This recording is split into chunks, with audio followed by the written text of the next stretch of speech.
Welcome or welcome back to my channel. I know I'm a bit late, but happy June. I hope your 2024 has been going well so far and you're achieving all your goals and creative projects. In this video, I'll be discussing why I'm finally giving up on Instagram after 5 years.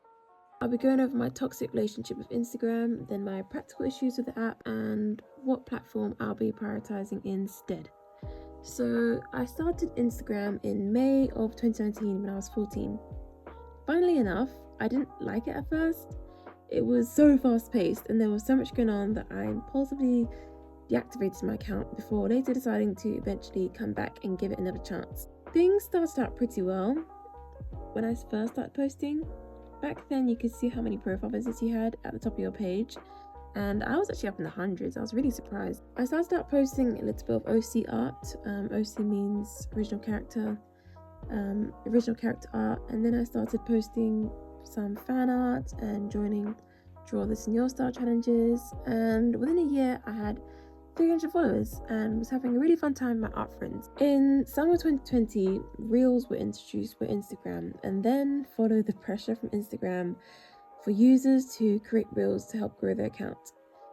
I was not interested in creating Reels at the time because, being new to digital art, it took me ages to create just one illustration. I was working on a big project, so I didn't have time or the energy to create videos as well. So my reach slowly worsened.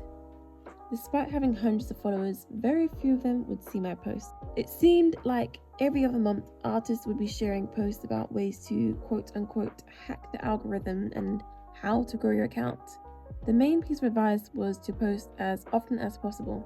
I found myself rushing to get art created to ensure that I was posting daily. When I couldn't post because I was suffering art block or burnout, I genuinely felt anxious and frustrated at myself.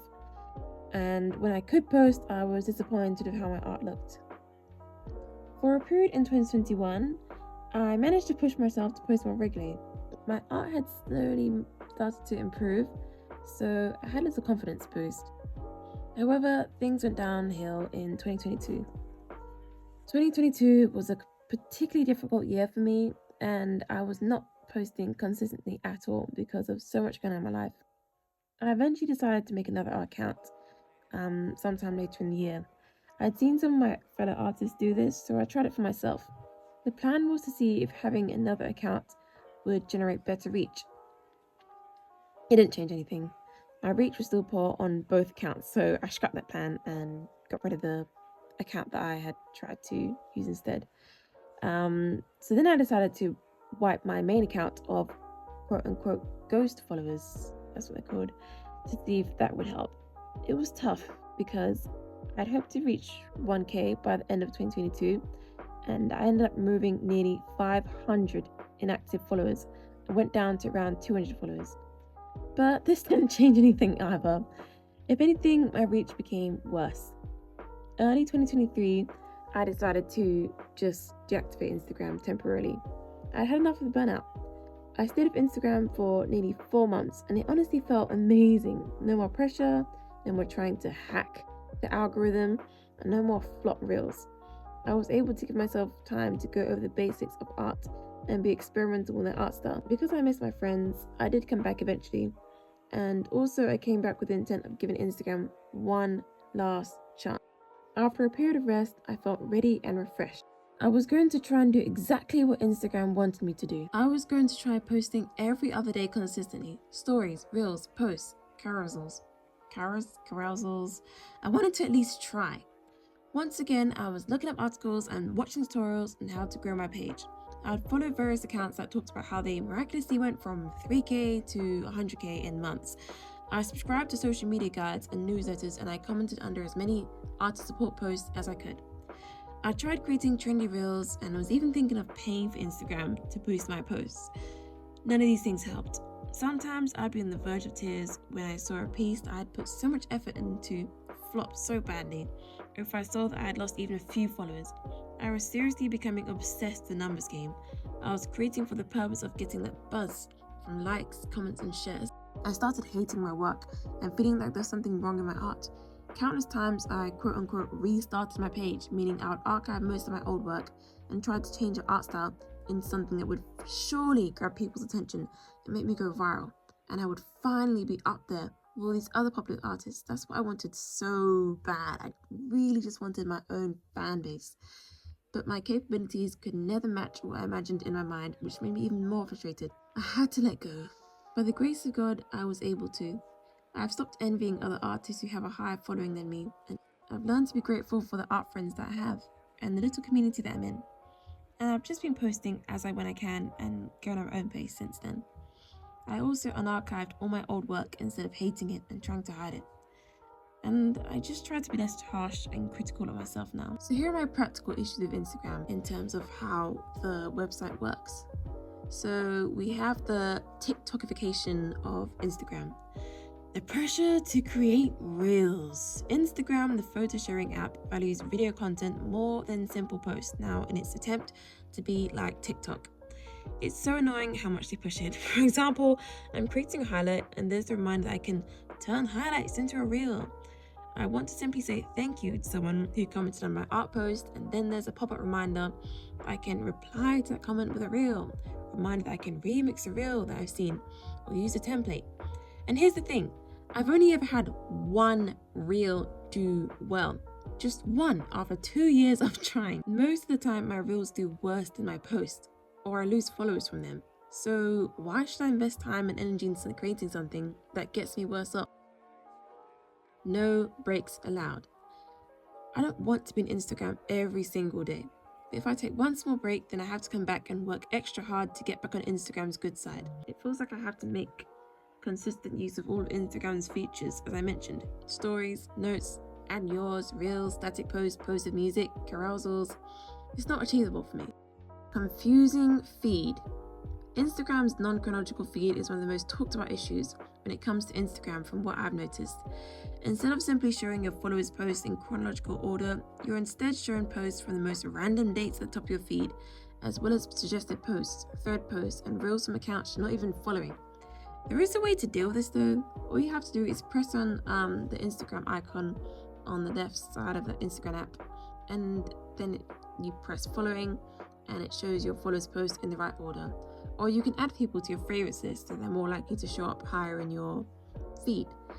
However, it is irritating that you have to navigate to do these things and it's not just a default. And also there's a limit on how many people you can add to your favorites list, so that's another issue. Cutting corners. Instagram's cropping is awful, and I don't like how the quality of your posts are ruined and look grainy and slightly blurred after posting.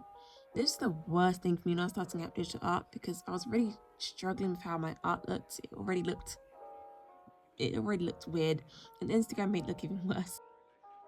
Hash trash.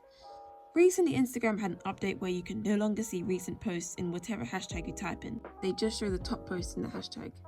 So they made it even harder to find small artists and creators. Meta monster. Of course, we have to touch on the new Meta update using not just artists but anyone's content to train their AI, which sucks, and you can't even opt out of it. So these are my issues with Instagram. It's been an up and down 5 years, but overall I'd say I don't regret all of my time on Instagram, if I'm being honest. I've made some amazing friends and discovered many inspiring artists and creatives, and I'm glad I've learned to overcome my fixation with likes and follows. But here's the thing, the truth is, I also find Instagram to be super draining in other ways. My explore page and reels page is often filled with either distracting, repetitive, and generally dumb and overstimulating content. It's weird because one minute I see something adorable and wholesome, like baby ducks in a bathtub. The next I see something about someone getting violent and swearing. More and more lately, I've consistently been seeing a lot of gloomy reels which encourage people to feel hopeless and miserable about life, and I definitely don't need all that right now. No matter how much I try and toggle my feed and block these accounts, the awful posts and reels always find their way back. I've tried ignoring these posts, but I just can't help but try to tidy things up. I don't like my feed having those depressing posts on them. I'm someone who's easily sucked into doom scrolling with Instagram. It's hard for me to pull myself away from all that. So it's just best not for me to be in that digital space. So I've established why I'm no longer prioritizing Instagram. So what platform would I be investing my time into instead? YouTube, and here's why. Even though it takes more effort, the process of filming art coming together and video editing for me is much more satisfying because I like the idea of giving more to the audience besides just the finished illustration. I like visually documenting the process, being able to talk to you guys, and there's more stuff in the future I want to do as well, such as adding little animation to my videos. I also love picturing how you guys watch my videos. Whether you're at your desk, drawing as you listen, or just sitting back under a blanket and watching my videos, it's just so wholesome to imagine. Content is evergreen. Months after posting, your videos can pick up and slowly but steadily do better over time, which I have experienced. Whereas on Instagram, once you flopped, you flopped. Better analytics. YouTube is better at showing you what's working and what's not, which I really appreciate. I can look at my audience attention graph and figure out what's keeping them watching and what's turning them away, and I can even cut out those parts.